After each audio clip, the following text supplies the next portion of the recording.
夜晚揸網約車嘅司機都知道，有啲乘客唔多出聲，但係有啲乘客一出聲，會令你向呢段路程一路揸一路心驚。最恐怖嘅唔係佢講啲乜嘢嘢，而係你慢慢發現到佢講嘅嘢係會令你嘅腦入面勾起某一晚恐怖嘅回憶，仲要逐啲逐啲咁樣勾起。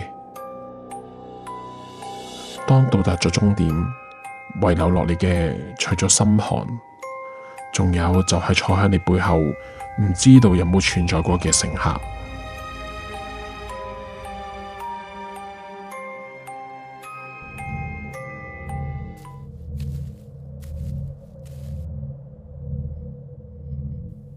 你哋覺唔覺得人嘅罪疚感係好特別㗎？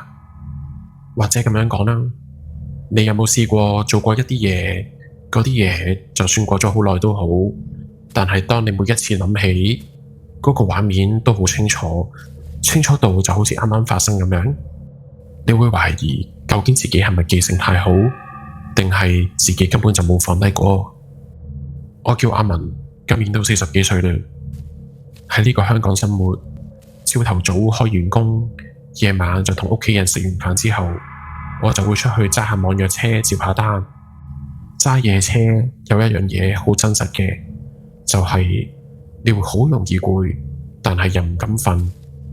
凌晨3、4點，成個香港死寂一片，你永遠唔知道下一秒開你車門嘅會係一個乜嘢人。嗰種微小但係未知嘅恐懼，總係會令到你神經緊張。但係我今日想講呢單嘢，係我心入面最大嘅瘡疤。有人問我，點解你放唔低嘅？唉，其實我都想放低啊，但係有時當我一眯埋對眼，嗰一晚嘅空氣，嗰種鐵鏽味就會即刻翻晒嚟。嗰晚凌晨3點半，我啱啱車完幾個醉酒客，成個人經歷完腎上腺素飆升再冷卻，虛脫到好似一具行屍走肉咁樣。我索性將架車泊咗響十字路口旁邊，熄咗火，落車就呼吸下新鮮空氣。條街好靜，鬼影都冇隻，只有我車廂入面嗰個電台響度播緊一啲不知名嘅舊歌，仲伴隨住一啲極之微弱嘅雜音。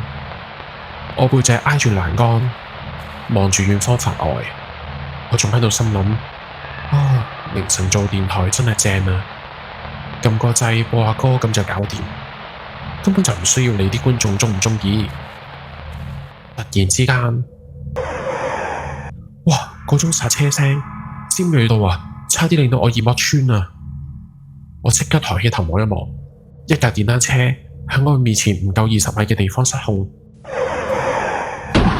連人帶車片咗落地下，後面架私家車收掣唔切。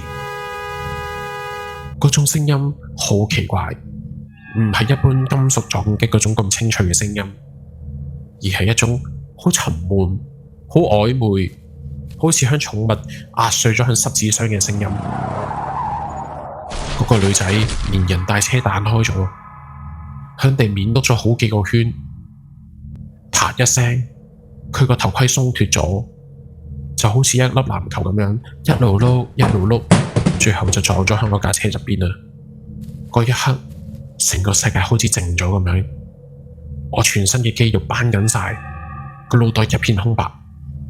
正常人嘅反應可能係衝過去救人啦，又或者攞部電話出嚟報警，但係我冇啊！我做咗一個今日令到我都覺得自己好嘔心、好無恥嘅動作。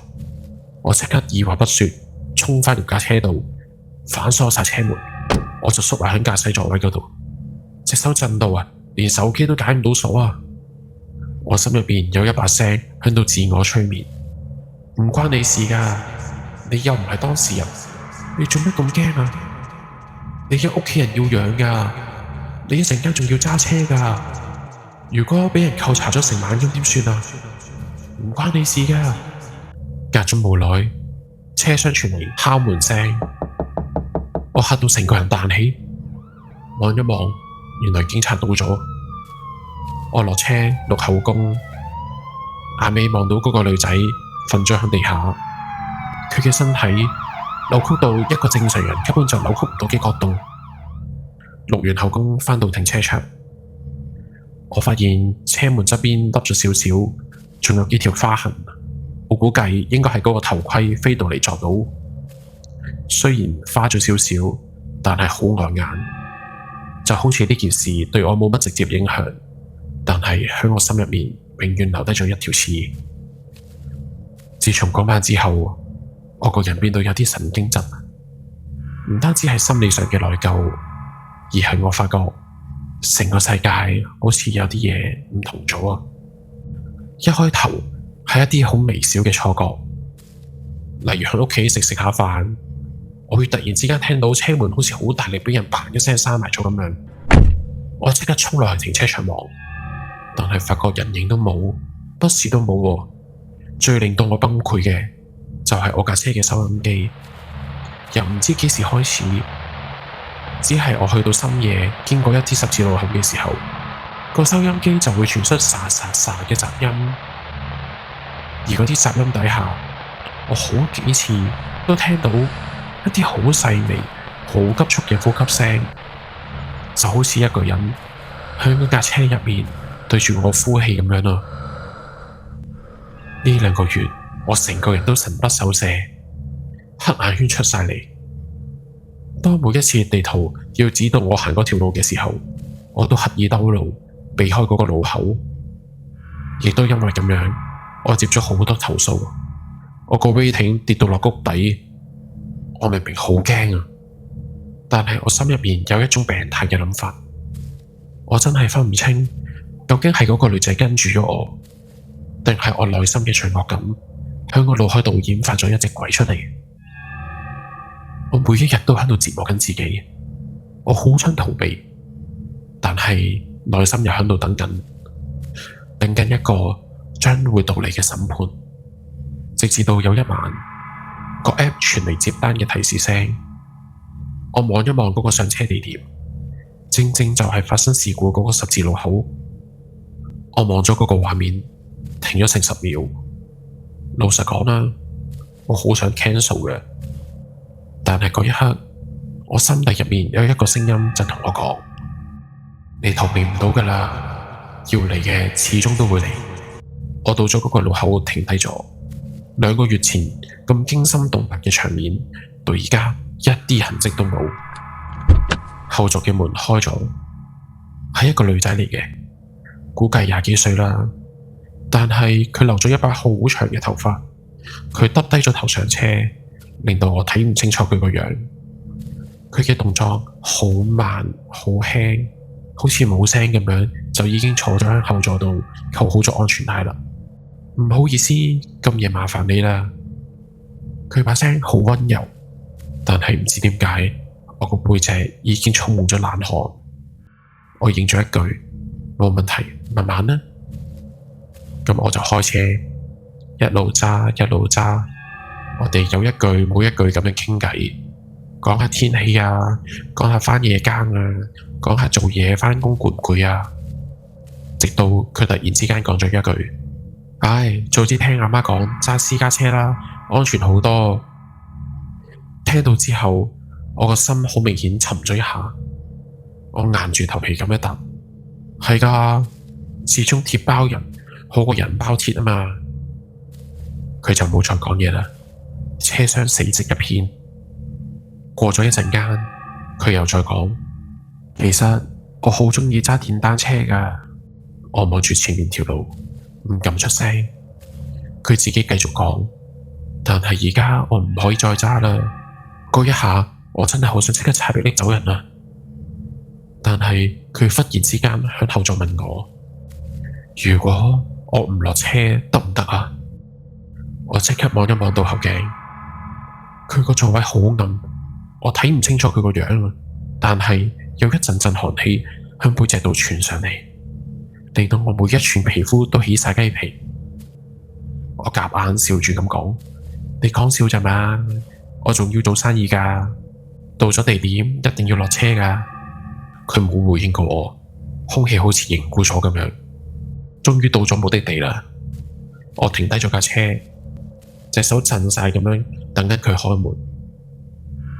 佢向後面好細聲咁樣講咗一句：你唔俾我留低，咁我唯有走啦。然後佢就講咗一句：我唔怪你。我冇應啊，我唔敢應佢。我坐喺個司機位度，一路等往常一樣嘅開門聲、閂門聲。點知等咗好耐，乜嘢聲都冇。我慢慢咁樣擰轉頭，後座係空嘅。我第一個反應唔係驚，係呆咗喺度啊！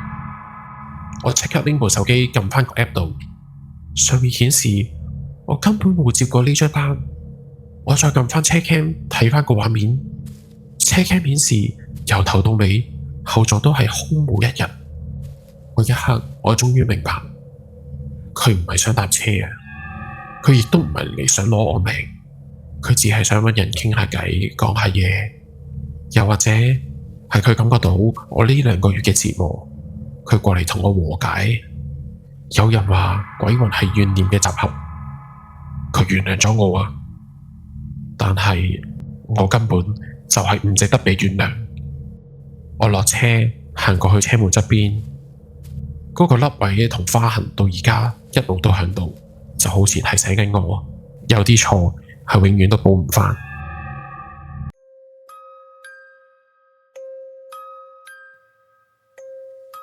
突然之間遇到人需要你伸出援手，你會選擇袖手旁觀，抑或立即幫忙？聽完阿文嘅經歷，冇一個標準答案，但係有一樣嘢肯定嘅，承認自己嘅軟弱，再勇敢克服，都好過用諸多藉口去掩飾自己。如果係你會點做？